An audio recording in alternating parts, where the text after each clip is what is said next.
Hello everyone, welcome to Unite Coaching. First of all, I would like to thank all of you because of your love and support. Unite Coaching has achieved 6,000 subscribers. So thank you very much for that. In this video, we are going to discuss the study planning strategy for MPSC Mains Civil Engineering exam.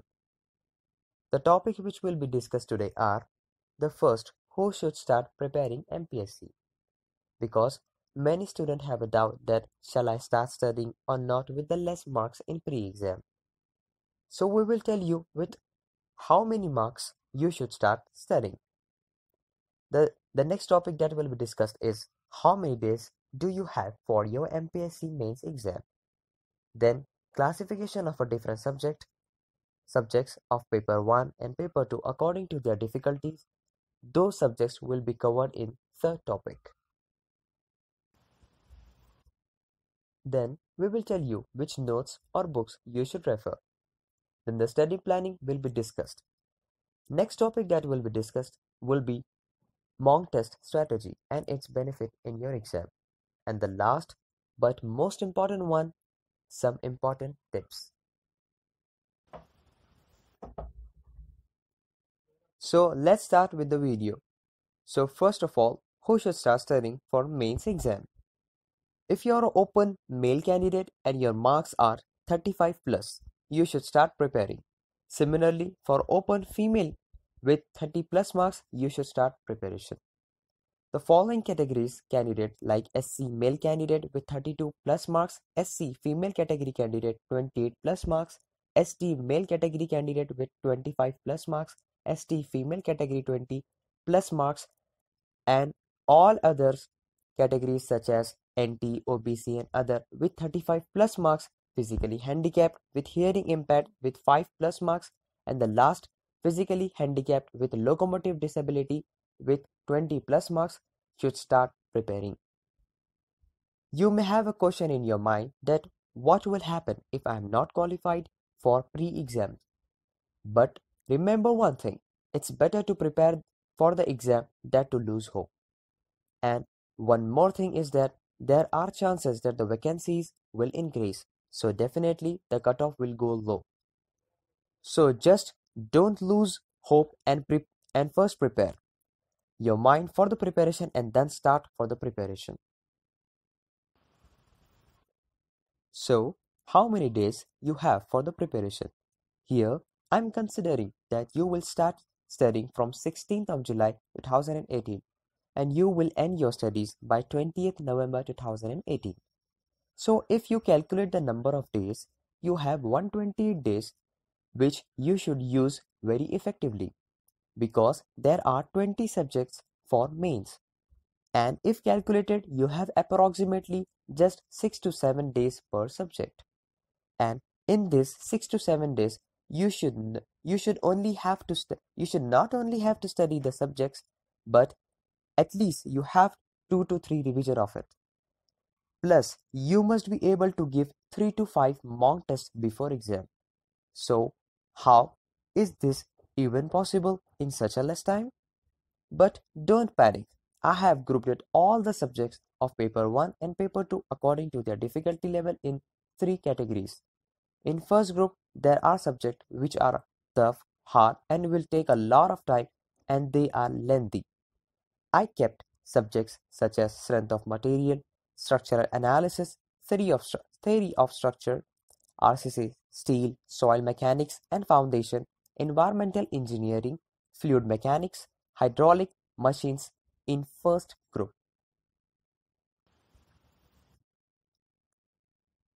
So there are 9 subjects in first group. The weightage for each subject is 18 to 22 marks in exam.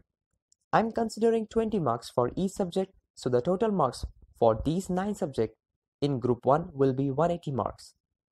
In the second group, there are those subjects which are medium level and can be studied in less time, if properly planned.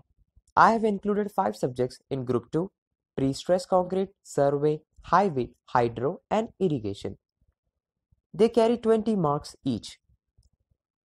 So the total weightage for group 2 will be 100 marks. Now the group 3 subjects. These are the subjects which will take less time for its preparation, and they are easy as compared to other two groups subjects. I have included 6 subjects in this group: numerical method, construction planning and management, building construction and material, estimating costing and valuation, tunnel engineering, and the last, bridge engineering. Group 3 has 6 subjects, so it carry 120 marks. If you observe properly, you will see that there are 6 subjects in Group 3, which are easy, less time consuming, and will give you full marks in examination, as the topics are also less. Similarly, if you observe Group 2 subjects, there are only 5 subjects in Group 2, and those 2 can be studied and prepared if planned properly. So Group 2 and Group 3 subjects combinedly will give you 220 marks, and most importantly, the subjects such as numerical method, estimating costing and valuation, tunnel engineering, bridge engineering have less portion. So plan your studies accordingly. It will definitely be beneficial for you. In the next upcoming slide, I will tell you which subject you should study first. But just remember one thing, the Group 1 subject will require more time and they cannot be prepared just few days before the exam. So start preparing for the Group first subjects first and simultaneously take at least 1 to 2 subjects from Group 2 and Group 3. Now I will tell you which notes or books you should refer. First, just keep in mind, don't refer reference books as the time for the preparation is very less. And as I have said previously that the subjects are more and the time is less. So what you should do? In my opinion, you should refer the postal study material of classes. I have ranked different study materials of different coaching classes according to their quality. You can refer first IES master notes, which are more than enough for the exam. And if some subjects are not there in notes, you can refer the subjects notes from other institution. Or you can go for made easy IES poster study material of gate preparation material, and third preference you should be given to ACE notes. I'm not saying that ACE Academy notes are not useful, but I have just ranked the notes from my point of view. You can go for any of them, but don't go for all of them, as it may lead to confusion and unnecessarily money will be wasted.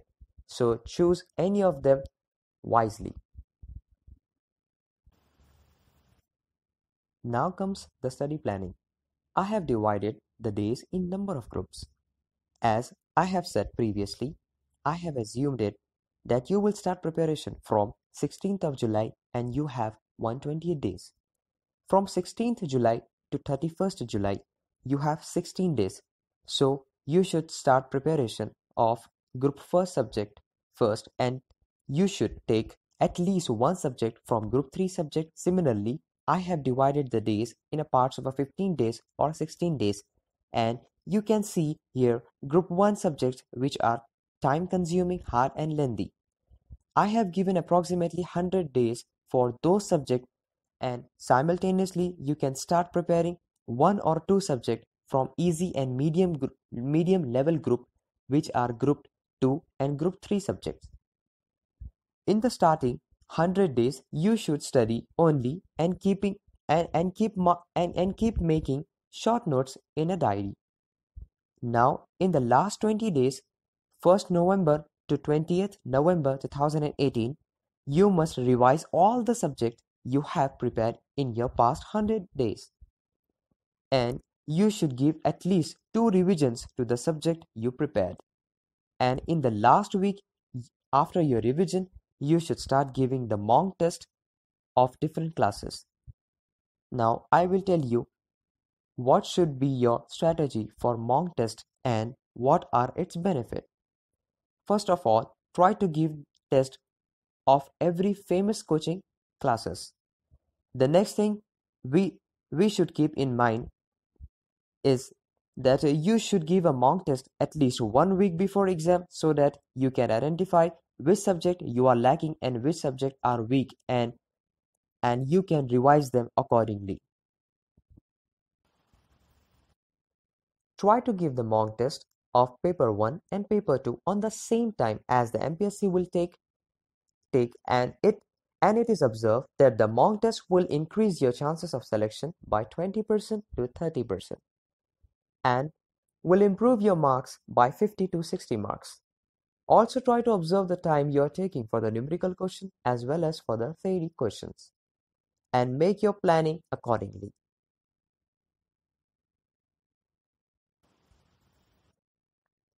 Now, some of the important tips are: try to study at least 8 to 10 hours if you are preparing by yourself without joining any tuition classes.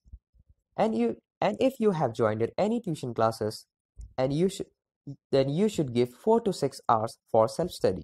And whatever is taught in the class, you should revise it on the same day itself. And yes, it is possible to study for 8 hours if you are waking up at 5:30 and start studying from 6 a.m. You can study continuously for 2 hours, taking a break of 1 hour in a day. You can still study 8 to 10 hours and you will still have enough time for sleep and other work. So what I have done, I have taken 2 hours study session, and after each session I have given 1 hour break, which is very much. And still you you will have much time to study and other activities. So just follow your routine properly. Keep your target of 300 plus marks. And yes, again, it is possible. One more important tip is that try to make a short and a compact diary for notes in which all subject can be fitted.